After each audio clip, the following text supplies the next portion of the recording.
감사합니다. 하나님의 말씀 함께 보겠습니다. 누가복음입니다. 누가복음 16장 1절에서 13절까지의 말씀을 함께 보겠습니다.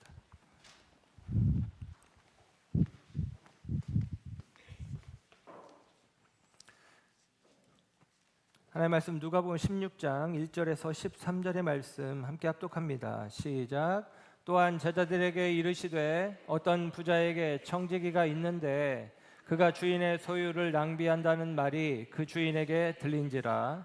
주인이 그를 불러 이르되 내가 네게 대하여 들은 이 말이 어찌 됨이냐. 네가 보던 일을 세마라. 청지기 직무를 계속하지 못하리라 하니 청지기가 속으로 이르되 주인이 내 직분을 빼앗으니 내가 무엇을 할까. 땅을 파자니 힘이 없고 빌어먹자니 부끄럽구나. 내가 할 일을 알았도다. 이렇게 하면 직분을 빼앗긴 후에 사람들이 나를 자기 집으로 영접하리라 하고 주인에게 빚진 자를 일일이 불러다가 먼저 온 자에게 이르되 내가 내 주인에게 얼마나 빚졌느냐. 말하되 기름 100마리니이다. 이르되 여기 내 증서를 가지고 빨리 앉아 50이라 쓰라 하고 또 다른 이에게 이르되 너는 얼마나 빚졌느냐. 이르되 밀 100석이니이다. 이르되 여기 내 증서를 가지고 80이라 쓰라 하였는지라. 주인이 이 옳지 않은 청지기가 이를 지혜 있게 하였으므로 칭찬하였으니 이 세대의 아들들이 자기 시대에 있어서는 빛의 아들들보다 더 지혜로움이니라. 내가 너희에게 말하노니 불의의 재물로 친구를 사귀라. 그리하면 그 재물이 없어질 때에 그들이 너희를 영주할 처소로 영접하리라. 지극히 작은 것에 충성된 자는 큰 것에도 충성되고 지극히 작은 것에 불의한 자는 큰 것에도 불의하니라. 너희가 만일 불의한 재물에도 충성하지 아니하면 누가 참된 것으로 너희에게 맡기겠느냐. 너희가 만일 남의 것에 충성하지 아니하면 누가 너희의 것을 너희에게 주겠느냐. 지파인이 두 주인을 섬길 수 없나니 혹 이를 미워하고 저를 사랑하거나 혹 이를 중히 여기고 저를 경히 여길 것임이니라. 너희는 하나님과 재물을 겸하여 섬길 수 없느니라. 아멘. 아멘. 할렐루야. 이 아침에 하나님의 사랑하심과 은혜가 저와 여러분 가운데 함께하는 줄 믿습니다. 우리가 예수님의 비유에 대해서 살펴오고 있습니다. 예수님의 비유 시리즈 보고 있어요. 오늘은 14번째 시간 불의한 청지기 비유라는 제목으로 말씀을 전합니다. 오늘 본문의 말씀은 예수님께서 제자들에게 비유로 전해주신 말씀인데 오늘 우리 권사님이 기도해 주시면서 목사님의 말씀을 통해서 위로를 받게 해달라고 기도를 하셨는데 그 기도에 응답을 못 드릴 것 같습니다. 오늘 본문은 성경 난제라고 하는 것 중에 특별히 예수님의 비유 중에 가장 어려운 내용, 가장 이해하기 어려운 내용입니다. 그래서 여러분에게 위로가 아니라 여러분 머리에 쥐가 날 수 있도록 하는 말씀이 이 말씀이어서 저도 고민을 좀 많이 했습니다. 제일 이해하기 어려운 본문 중에 하나입니다. 이제 신학교에 가면 신학자들을 이제 공부하기도 하는데 불투만이라고 하는 신약학자가 유명한데 그 신약학자는 이 본문을 해석하는 것을 포기했어요. 그분의 입장에서는 본문의 한 부분이 이제 처음부터 기록된 게 아니라 구전되어 오던 내용 가운데 일부가 훼손된 것이 아니냐 이렇게 생각을 하면서 이 본문은 해석하기 어렵다라고 그렇게까지 이야기를 합니다. 그런데 또 짓궂게도 우리 성도님들도 똑같은 입장이니까 성경을 읽다가 이해가 안 되면 저한테 물어보십니다. 그러면 저도 난감할 때가 있어요. 나도 잘 모르겠는데 하는 그런 내용들이 있어요. 그런데 그것 가운데 하나가 바로 오늘 본문의 내용이에요. 불의한 재물로 친구를 사귀라. 예를 들면 부당하게 취득한 물질을 가지고 친구를 사귀기만 하면 되는 것이냐. 뇌물 받아서 혹은 부당한 어떤 뒷거래를 통해서 얻은 것을 가지고 내가 선한 일을 한다고 해서 그것이 하나님께 인정받을 수 있는 것이냐? 그렇지는 않겠죠. 그래서 오늘 이 비유의 말씀이 참 우리에게 어렵게 다가옵니다. 설교를 준비하면서 거의 밤새다시피 계속 보았던 것 같아요. 그리고 저는 나름대로는 이제 좀 이해가 됐어요. 문제는 제가 이해를 했지만 여러분에게 쉽게 말씀드릴 자신이 별로 없다라고 하는 사실입니다. 먼저 우리가 보아야 될 것은 오늘 이 비유, 위치가 누가복음 16장 1절부터잖아요. 이 불의한 청지기 비유는 누가복음 15장에 있는 잃어버린 양 비유, 잃은 양 한 마리 비유, 그리고 잃어버렸던 동전 드라크마 비유, 그리고 우리가 잘 아는 탕자의 비유와 그 형의 비유에 이어서 나오는 내용이에요. 그래서 이 비유 다음에는 이제 나중에 한참 지나서 볼 계획인데 부자와 거지 나사로의 비유로 이어집니다. 그래서 이 5개의 비유가 누가복음 15장, 16장에 이 5개의 비유가 이어지고 있다라는 것을 우리가 좀 먼저 미리 생각을 하시고, 이 비유가 4번째 비유로 우리에게 주어지고 있습니다. 일반적으로 이 비유에 대해서 해석할 때 예수님께서 이 불의한 청지기에 대하여 오늘 본문 7절, 8절에 보면 그가 지혜롭다라고 이야기를 하거든요. 특별히 8절에 보면 그가 지혜롭게 행하였다라고 이야기를 해서 지혜롭다라고 주님이 인정하셔서 뭐가 지혜로운가 생각할 때에 그는 미래를 잘 준비했다. 그러니까 이제 그가 속된 말로 해고되기 직전에 자기의 앞날을, 자기의 미래를 지혜롭게 잘 준비했다라고 이야기를 합니다. 우리가 지난 시간 열처녀 비유에서 이야기하는 것처럼 여러분 신랑 올 것을, 그리고 앞으로 되어질 일을 약속대로 성취될 일, 곧 미래의 일들이죠. 미래의 일을 잘 준비하는 게 슬기로운 거예요. 지혜로운 거예요. 맞습니다. 그러니까 미래의 일을 잘 대비하는 것, 그래서 등을 밝힐 기름까지도 준비하는 것, 그래서 미래의 일을 준비하는 것이 지혜로운 것입니다. 그 부분은 먼저 우리가 이렇게 체득을 하고, 그런데 단지 미래에 대한 준비를 잘하는 것을 지혜라고 말하느냐, 그 의미가 맞지만 오늘 본문을 보면 그게 반쪽짜리 해석이라는 생각을 할 수밖에 없어요. 오늘 비유의 주인공은 한 부자의 집을 관리하는 청지기입니다. 그래서 오늘 1절에 보면 어떤 부자에게 청지기가 있는데, 그러면서 이야기가 시작이 되어져요. 이 청지기라는 직업을 가진 사람들이 성경 가운데 모범적인 청지기로 나온 사람이 구약 성경에 2번 기록이 되어집니다.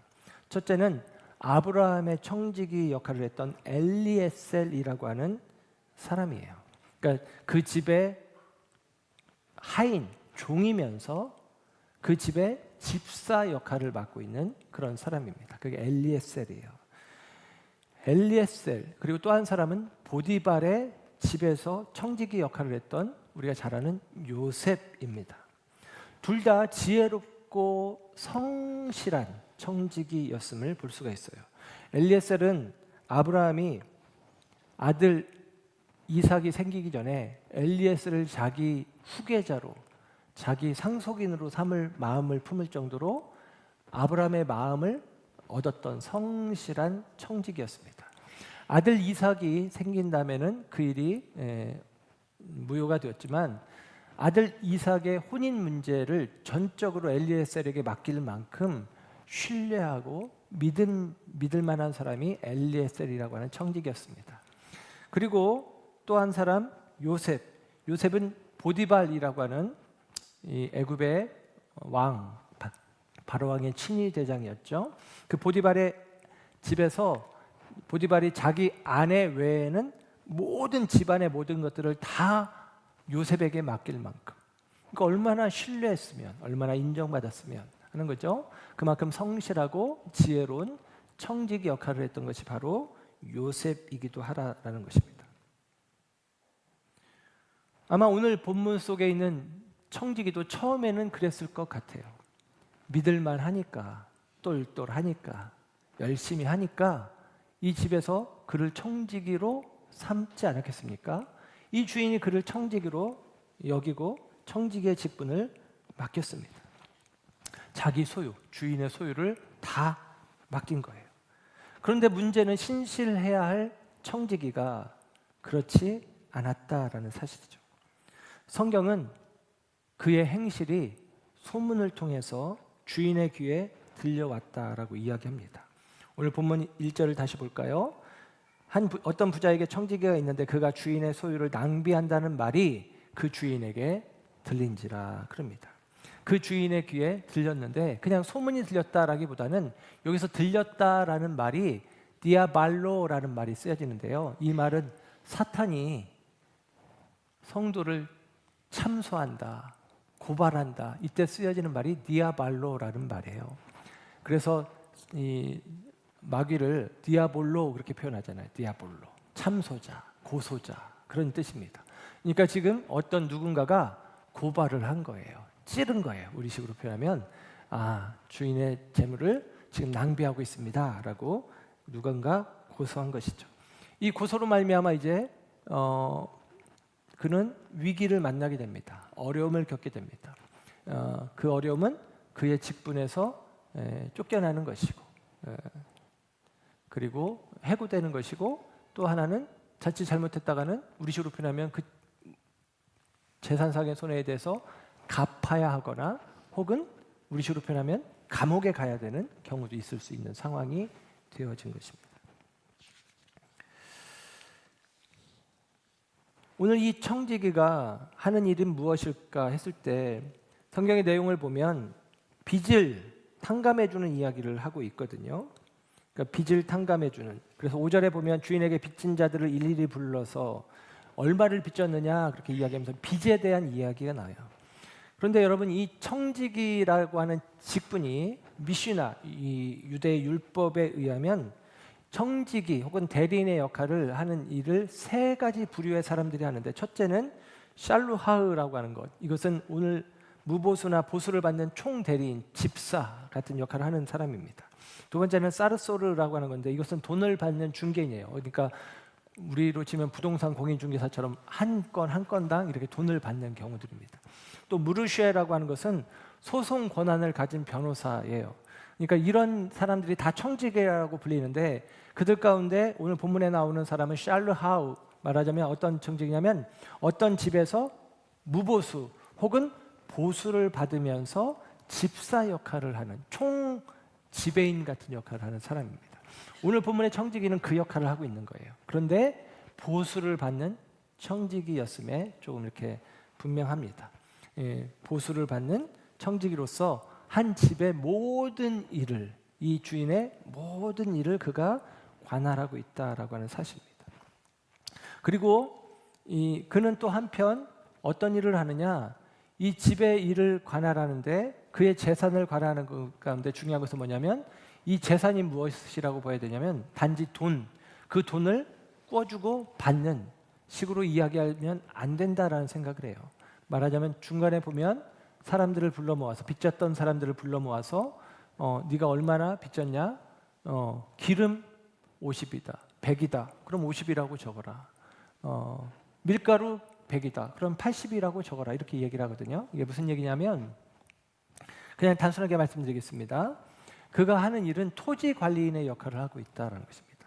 그러니까 재정 담당, 은행처럼 예를 들면 재정 담당을 하는 게 아니라 그 주인의 소유, 그 소유는 다름 아니라 토지이고 이 토지를 관리하는 일을 하는 것입니다.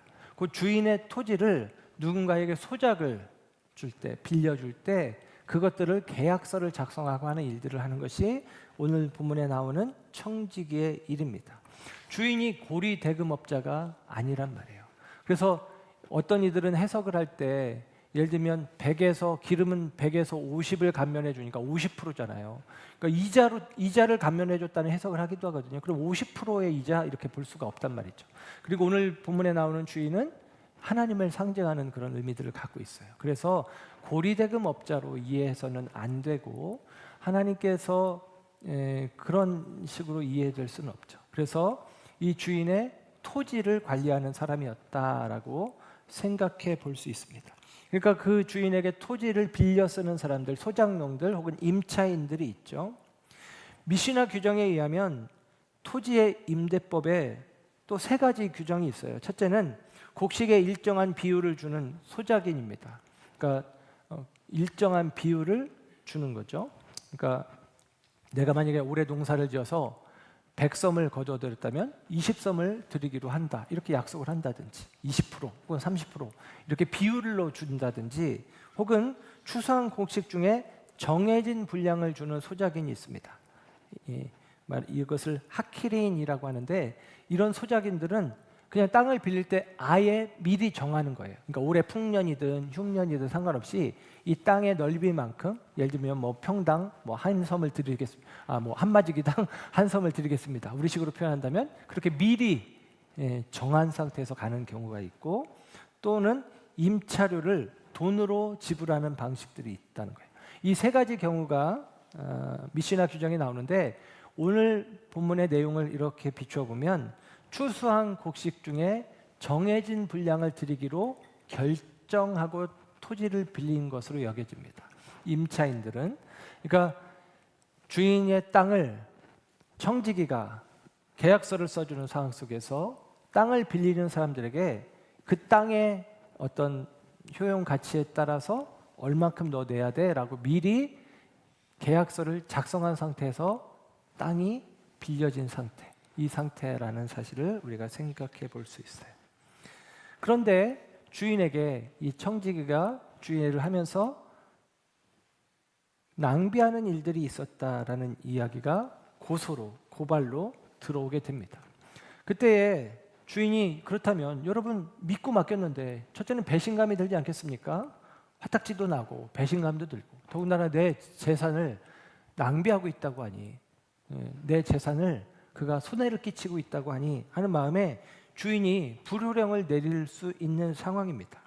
그런데 오늘 본문의 이야기 속에서는 주인이 불효령이 아니라 그 끝자락에 가면 오히려 그의 지혜를 칭찬하고 있다라는 것이죠. 이게 우리한테는 되게 불편한 도덕 감정이 불편해지는 상황을 야기하고 있다라는 것입니다. 청지기의 행동이 칭찬을 받는다. 그가 사람들을 불러 모아서 자기가 해고당할 위기에 있을 때 소작농들을 불러 모아서 너희들 계약서 다시 써. 100이야? 너 50이라고 적어. 80이야? 너 100이야? 너 80이라고 적어. 이렇게 지금 이야기를 하고 있단 말이죠. 우리식으로 표현하면 이게 어떤 거냐면 공금 유용 혹은 횡령에 해당하고 사문서 위조 같은 것들에 해당합니다. 이거 다 감옥 갈 일이에요. 감옥 가야 되는 것입니다. 그리고 그가 낭비한다는 이야기를 듣고 그를 해고하려고 했는데 해고되기 직전에 그가 계약서를 막 조작해서 더 많은 주인에게 이번에는 훨씬 더 많은 피해를 지금 끼치고 있다라고 하는 사실이죠. 이 상황 속에서 다시 말씀드리지만 주인이 고리대금업자라고 여기면 안 돼요. 고리대금업자였다면 이 계약서가 잘못된 계약서다, 무효다라고 선언하고 아마 손해를 다시 되찾기 위해서 재계약을 했을지도 몰라요. 그런데 그렇게 성경의 이야기는 기록되지 않습니다. 저는 이 본문을 통해서 좀 새롭게 저도 보았어요. 이게 도무지 이해가 안 됐는데 어떻게 설명을 할지 어떻게 이해할지 잘 이해가 안 됐는데 왜 이 불의한 청지기가 불의한 일을 했는데 그것을 지혜라고 말하며 특히나 이 세대의 사람들을 빛의 자녀들이 본받아야 된다. 8절 끝에는 그렇게 결론이 나오거든요. 이 세대의 사람들, 이 악한 방식의 이 죄된 방식을 취한 사람들을 오히려 지혜롭다고 하고 빛의 자녀들이 오히려 그것들에 대해서 배워야 된다라고까지 주님이 이야기를 하시니까 이게 참 어렵습니다. 이해하기 어려운 부분입니다. 그런데 이것에 대한 해석의 열쇠는 저는 이 청지기가 주인에 대해서 어떻게 이해하고 있느냐에 달려있다라고 생각을 합니다. 곧 이 주인을 은혜롭고 자비로운 자로 여기고 있다라는 사실입니다. 청지기는 주인의 자비하심에 자신의 미래를 거는 거예요. 자신의 내일을 거는 것입니다. 그가 소작농들에게 받아야 될 임차료를 삭감해 주었어요. 소작농들이 계약서를 다시 쓰면서 어떤 생각을 했을까요? 이 사람이 주인의 허락 없이 임의로 지 맘대로 지금 계약서를 바꾸고 있다라고 생각할 사람은 아무도 없을 거예요. 아, 주인이 생각이 바뀌어서 너그러운 마음에 우리에게 이 임차료를 깎아주는구나. 우리 IMF 때 그런 일들이 있었잖아요. 어려운 IMF 때가 아니 IMF 때도 있었겠고 이번에 코로나 시기를 겪으면서도 임차료를 깎아주는 뭐 선한 뭐 집주인 뭐 그런 이야기들이 나왔어요. 그처럼 아, 이 주인이 깎아주는구나라고 생각했겠지 어느 누가 이 청지기가 깎아주는구나라고 생각을 했겠습니까? 그렇게 생각하지는 않죠. 그런데 주인이 깎아준다라고 생각을 했을 거예요. 곧 주인의 승인이 있어서 이 일이 있어진다라고 여겼을 것입니다. 그렇다면 그 일은 어떻게 되어질까요? 주인을 향한, 집 주인을 향한, 땅 주인을 향한 칭찬과 칭송으로 이어지는 것입니다. 그 칭찬과 칭송이 있었는데 주인이 뒤늦게 그 사실을 알고 나서 그때 그 계약 무효 원래대로 다시 만약에 한다면 그 칭송은 오히려 불평과 원망으로 바뀌어질 것입니다. 그래서 주인은 이 잘못되어진 계약을 거두어들이지 못해요. 거두어들이지 않는다라는 것입니다. 이게 바로 이 불의한 청지기가 주인에게 대하여 갖고 있었던 지혜로운 생각입니다. 우리 주인이 그에게 주어진 명예를 실추하지 않을 것이다 라고 생각을 하는 것이죠. 그래서 예수님은 이 비유의 이야기를 하고 오늘 본문 9절의 말씀 이하를 보면 예수님의 이야기가 나와요. 내가 너희에게 말하노니 그럽니다. 9절에 보니까 내가 너희에게 말하노니. 예수님이 이 비유의 말씀을 8절까지 하고 나서 예수님이 이야기를 하고 계세요. 특별히 이 말씀을 하면서 우리가 이해하기 어려운 얘기를 여기서 하시는 거거든요. 9절에 내가 너희에게 말하노니 불의의 제물로 친구를 사귀라. 아니 그렇게 불의한 이득을 얻어서 그리고 합당하지 않은 내 것이 아닌 주인의 것을 내 마음대로 내 멋대로 그렇게 불의한 방식으로 일을 처리하는 것이 어떻게 우리가 그것들이 용납될 수 있는가라는 생각들을 갖게 되어지는 것이죠. 그래서 이 뒤에 있는 말씀들을 보면 하나님과 재물, 하나님 나라와 재물에 대한 이야기를 예수님이 9절 이하 13절까지 합니다. 그래서 이 13절의 맨 뒤에 보면 우리가 잘 아는 말씀이 하나 있죠. 우리가 두 주인을 섬길 수 없다. 이를 미워하고 저를 사랑하거나 이를 중히 여기고 저를 경히 여길 것이다. 너희는 하나님과 재물을 겸하여 섬길 수 없다. 우리가 잘 아는 말씀입니다. 우리가 신앙생활하면서 하나님과 재물을, 하나님과 만몬을 겸하여 섬길 수 없다. 그렇게 이야기하는 것으로 말씀이 귀결이 되어지고 있어요. 그런데 여러분, 이 말씀은 두 가지 이야기가 지금 병행되고 있다라고 이해해 보는 것이 저는 좋다라고 생각합니다. 앞의 이야기는 이 청지기의 지혜가 언급되어지고 있고 뒤의 이야기는 이 지혜를 따라서 우리가 이 세상에서 어떤 방식으로 살아가야 될지를 다시 한번 예수님이 말씀해 주고 계시다라는 사실입니다. 첫 번째는 앞에 있는 청지기의 지혜, 주인의 자비로움에 기인하여 주인의 자비로움을 믿고 그것의 모든 것을 올인해서 걸어버린 거예요. 주인이 이 계약을 파기하지 못할 것이다. 그리고 이 계약으로 말미암아 내가 혹시라도 쫓겨나더라도 나 때문에 이 새로운 계약으로 말미암아 큰 이익을 본, 큰 혜택을 본 소작농들이, 임차인들이 나를 맞아줄 것이다. 나를 도와줄 것이다. 라고 생각을 하고 있었다는 것입니다. 그런데 여러분, 이 이야기에 대해서 오늘 우리가 읽지 않았지만 사실 예수님이 하시려고 했던 말씀, 그리고 하시는 말씀, 그리고 이 이야기, 비유와 관련되어서 중요하게 우리가 보아야 될 말씀은 16장 16절 말씀이에요. 이 말씀을 좀 함께 보겠습니다. 우리가 읽지 않았지만 이 말씀이 계속 이어지는 말씀이에요. 16장 16절 이렇게 기록합니다. 율법과 선지자는 유한의 때까지요. 그 후부터는 하나님의 나라의 복음이 전파되어 사람마다 그리로 침입하느니라 그럽니다. 여러분 여기서 뭐라고 이야기하면 율법과 선지자는 요한의 때까지다. 율법은 세례 요한이 올 때까지라는 거예요. 그 이후에는 뭐예요? 예수님이 오셔서 예수님이 공생애를 시작하시잖아요. 그 예수님의 공생애를 통해서 우리에게 주어진 것이 무엇입니까? 그 후로는 하나님 나라의 복음이 전파된다라는 거예요. 복음이 주어진다라는 것입니다. 그 복음을 통해서 사람마다 그리로 하나님 나라로 침입한다는 거예요. 사람들은 이 복음을 통해서 하나님의 나라에 들어가는 것입니다. 지금 계속같이 예수님의 비유는 천국 비유와 관련되어 있잖아요. 그리고 누가복음 15장에 나오는 비유의 내용들은 뭐였죠? 하나님의 은혜. 은혜를 통해 하나님 나라에 들어가는 거지 우리의 어떠함을 통해 하나님 나라에 들어가는 게 아니다. 은혜를 통해 되어진다라는 이야기였습니다. 그 은혜를 우리에게 선포하는 게 복음이죠. 그 복음을 믿는 자들, 복음을 인정하는 자들, 복음을 받아들인 자들, 그들이 천국에 들어간다라고 하는 사실입니다. 그래서 지금 예수님께서는 이 앞에 있는 이 1절에서 8절까지 누가복음 16장 1절에서 8절까지 우리가 도무지 이해하기 어려운 이 비유의 내용을 지금 16절의 말씀으로 해석을 해주고 계신 거예요. 그것은 다름 아니라 율법의 개념으로가 아니라 옳고 그름의 개념이 아니라 은혜의 개념으로 이해하는 것입니다. 곧 청지기는 이 지혜로운 청지기는 불의한 청지기는 불의하면서도 지혜로운 청지기는 하나님의 은혜, 주인의 자비하심에 모든 것을 걸었던 거예요. 그래서 그가 하나님의 은혜를 입게 되는 것입니다. 그가 용서를 경험하게 되는 것이고 그가 문제를 만나도 회복을 경험하게 되어진다라고 하는 사실입니다.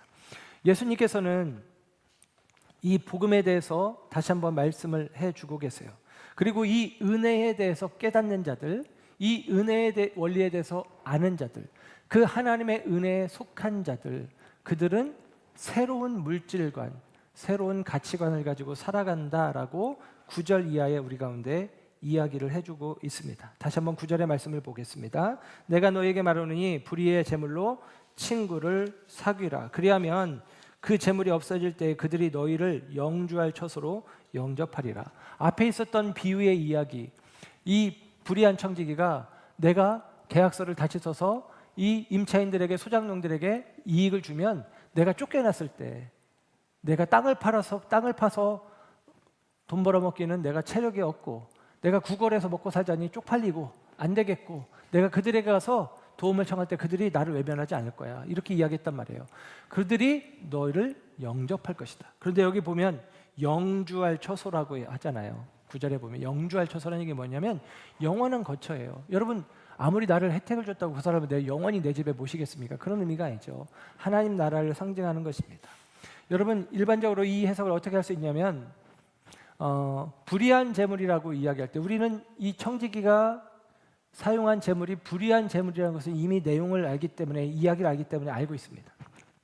그런데 이 일반적으로 불의한 재물이라고 하는 것이 뭐 불의한 재물이 있고 의로운 재물이 있고 그런 것이 아니라 일반적으로 불의한 재물이라고 하는 것이 쿰난 공동체의 전통에 의하면 천국의 보화와 반대되는 개념이에요. 그러니까 천국의 보화는 하나님께 드려진 것이고 반대되는 개념은 우리가 소유하고 있는 것을 이야기하는 것입니다. 이것을 일반적으로 불의한 재물이라고 이해를 해요. 그러니까 이 불의한 재물은 진짜 나쁜 재물이 아니라 잘못된 행동을 통해서 얻은 재물이 아니라 우리가 소유하고 있는 재물, 일반적인 세속적인 재물, 그리고 가치 중립적인 물질을 이야기하는 거예요. 그러니까 여러분 우리 가운데 있는 물질이 그렇다는 것입니다. 성경의 해석으로는 불의한 재물이라고 하는데 이게 하나님께 드려진 재물과 상대적인 개념이기 때문에 불의한 재물이고 실제로 우리가 노동을 하거나 또 애쓰거나 해서 우리가 얻은 물질을 불의하다고 말할 필요는 없죠. 그냥 일반적인 재물이에요. 세속적인 재물입니다.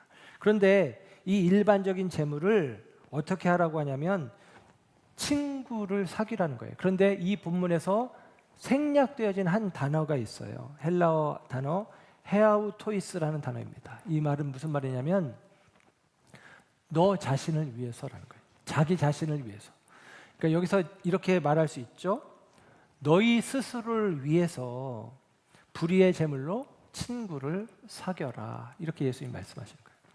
너 스스로를 위해서 불의의 제물로 친구를 사겨라 라고 이야기하는 것입니다. 이 얘기는 뭐냐면 우리 자신을 위해서 우리의 물질을 잘 사용해야 된다라고 이야기하는 거예요.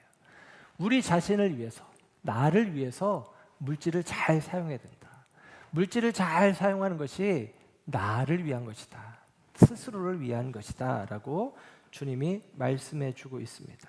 그래서 여러분, 이 물질에 대해서 우리가 잘 쓰기 위해서 이어지는 10절부터 12절 말씀해 보면 우리 가운데 이 물질관에 대해서 예수님이 얘기를 하세요. 10절 말씀 볼게요. 지극히 작은 것에 충성된 자는 큰 것에도 충성되고 그럽니다. 여러분, 여기서 지극히 작은 것이 뭐냐면 앞에 있는 불의한 물질을 이야기하는 거예요. 불의한 재물. 물질은 작은 거라고 이야기하는 거예요. 물질은 작은 거라도. 근데 우리는 그렇게 느껴지지 않죠. 물질이 너무나 크잖아요. 물질이 전부같이 여겨지잖아요.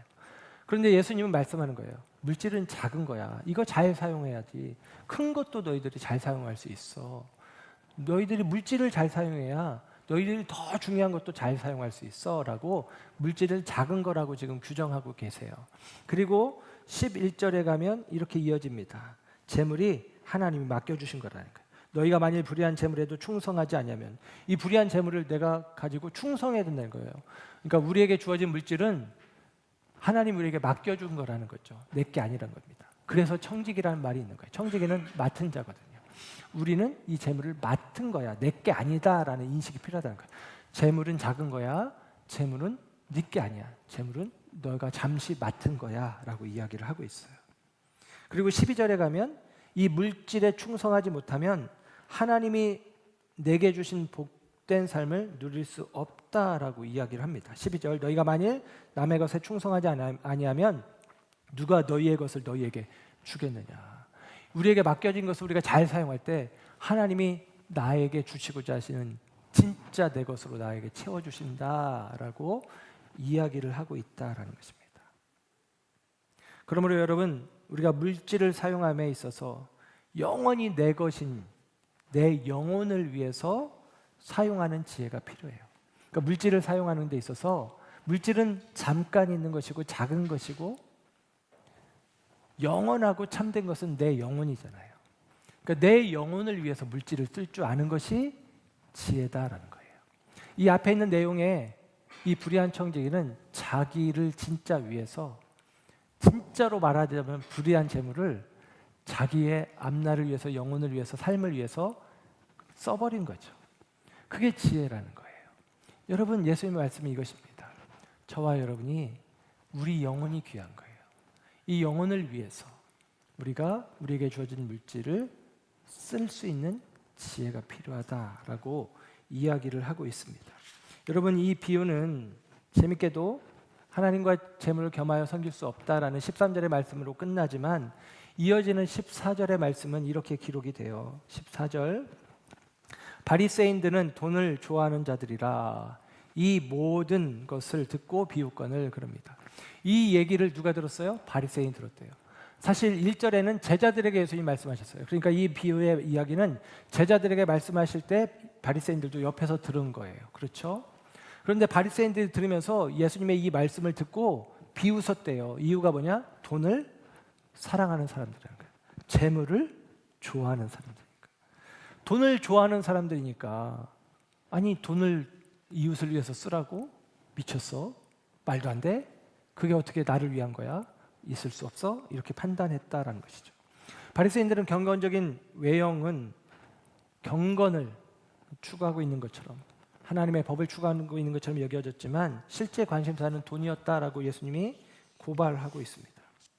여러분, 유대인들에게 있어서 유대인들의 관점에서 부하게 되는 것은 하나님의 축복으로 여겼어요.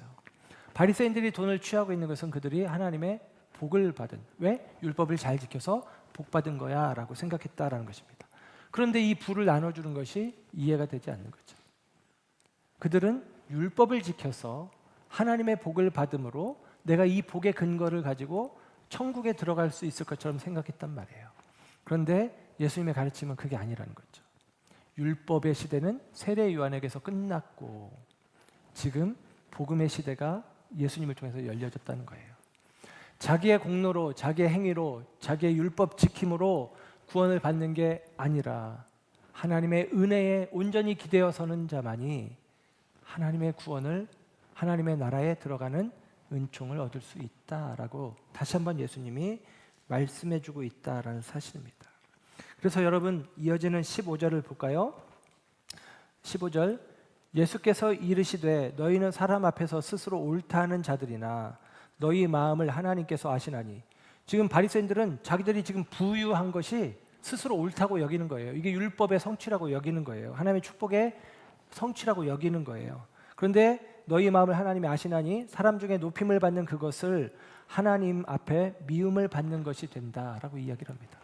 그러니까 부한 것이 사람들에게는 야, 하나님 복 주셨구나, 하나님이 너 인정해 주시는 거나 라고 여길지 모르지만 하나님은 그렇게 여기지 않는다. 하나님은 오히려 그것을 미워하신다라는 거예요. 왜냐하면 너에게 맡겨준 건데, 청지기에게 맡긴 건데 너를 위해서 사용하고 있느냐, 안 된다라고 이야기하는 거죠. 여러분, 이게 오늘 본문의 내용입니다. 그래서 여러분, 시편 49편 6절 말씀 이하를 보면 이런 말씀이 있어요. 자기의 재물을 의지하고 부유함을 자랑하는 자는, 오늘 바리새인 같은 사람들이죠. 자기의 재물을 의지하고 부유함을 자랑하는 자는, 그리고 17절 이하에 이렇게 기록됩니다. 그가 죽음에 가져가는 것이 없고 그의 영광이 그를 따라 내려가지 못함이로다. 그가 비록 생시에 자기를 축하하며 스스로 좋게 함으로 사람들에게 칭찬을 받을지라도, 아까 있는 말씀과 같잖아요. 너희가 스스로 옳다고 사람들이 너를 인정한다, 칭찬받는다 할지라도 라는 거죠. 칭찬받을지라도 그들은 그들의 역대 조상들에게로 돌아가리니 영원히 빛을 보지 못하리로다. 그들은 빛을 못 본다는 거예요. 여러분, 물질이 우리 가운데 있는 것이 내가 하나님의 복을 받은 근거로 여기고 그것을 취하며 내가 하나님 앞에 복받기에 자격 있는 자로 스스로를 드러내는 증거로 삼고 있었던 바리새인들, 그들은 오히려 빛을 보지 못한다는 거예요. 그들은 구원받지 못한다는 거예요. 그들은 하나님의 나라에 들어가지 못한다는 거예요. 그러므로 하나님의 은혜로 구원받는 것에 대해서 깨닫는 자들, 그 하나님의 은혜에 마음 기울이는 자들, 그들은 이 땅 가운데서 새로운 가치관을 가지고 그 물질을 오히려 청직이 된 마음으로 나누며 흘려보내며 살아간다라고 이야기를 하고 있는 것입니다. 여러분, 오늘 본문 속에서 혜택을 본 사람은 청지기처럼 여겨집니다. 불의한 청지기. 그러나 진짜 혜택을 본 사람들은 누굴까요? 소작인들이죠. 그들은 졸지에 커다란 이익을 얻게 되어진 것입니다. 이 불의한 청지기가 계약서를 새로 작성하는 바람에 덕분에 큰 혜택을 얻게 되어진 것입니다. 여러분, 이 불의한 청지기는 물론 죄인된 우리를 이야기하는 것이지만 저는 한편 이 속에서 예수님을 봅니다. 예수님이 이 땅 가운데서 불의하다 여겨졌고 죄인으로 취급받았어요. 그리고 예수님께서는 이 땅 가운데서 십자가에 달려 죽으십니다. 그런데 이것이 놀라운 하나님의 은혜이고 하나님의 지혜죠. 하나님의 공의로는, 율법으로는 지금 주인이 들은 이 불의한 청지기에 대한 고발로는 이 청지기는 벌을 받아야 되는 거예요. 그런데 예수님이 마치도 죄가 없으시되 의로우시되 세상 가운데서 불의하게 여겨져서 죄인으로서 십자가에 달려 죽으심으로 하나님께서 당신이 어쩔 수 없는 상태로 들어갑니다. 말하자면 이 소장농들에게, 임차인들에게 새롭게 작성되어진 계약서의 내용대로 실행해야만 하는 스스로가 함정 가운데 들어간다는 거예요. 무슨 얘기냐면 하나님은 공의의 하나님이니까 죄인들을 심판하셔야 되지만 예수님께서 새로운 계약서를 십자가를 통해서 작성하심을 통해서 이제는 공의가 우리에게 적용되는 것이 아니라 하나님의 은혜가, 하나님의 사랑이 우리에게 적용되어지게 되었다는 거예요. 이 계약서는 폐기할 수 없는 것이죠. 이 계약을 폐기하는 순간 하나님의 하나님됨은, 하나님의 은혜는, 자비는, 사랑은 깨어지게 되어지는 것입니다. 놀라운 신비 아닙니까? 하나님이 스스로를 이 함정에 빠뜨리는 결과로 예수님을 우리에게 보내주신 거예요. 예수님은 불의한 청지기는 아니지만 예수님이 하나님께로부터 맡은 일, 그 일은 하나님의 공의로 우리를 바라보시게 하는 것이 아니라 하나님의 사랑으로 우리를 바라보시게 하시고, 결국 그 모든 혜택은, 그 모든 은혜는 저와 여러분의 몫이 되었다라고 하는 사실입니다. 하나님께서 스스로가 어쩔 수 없는 상태 속에 들어가시는 선택, 저와 여러분 가운데 예수님의 십자가를 허락하신 그 선택이 저와 여러분에게 너무나 큰 은혜다라는 사실입니다. 이 은혜를 기억하시고 이 은혜를 아는 자답게 은혜의 원리를 따라 사시고, 그 은혜의 원리를 따라 사는 것은 여러분 나의 의를 드러내는 물질의 부함이 아니라 하나님의 은혜를 따라 청지기 된 마음으로 흩어 나누는 섬김의 삶을 살아가는 것임을 다시 한번 기억하는 우리 모두가 되기를 주님의 이름으로 부탁드리고 축복합니다. 기도하겠습니다.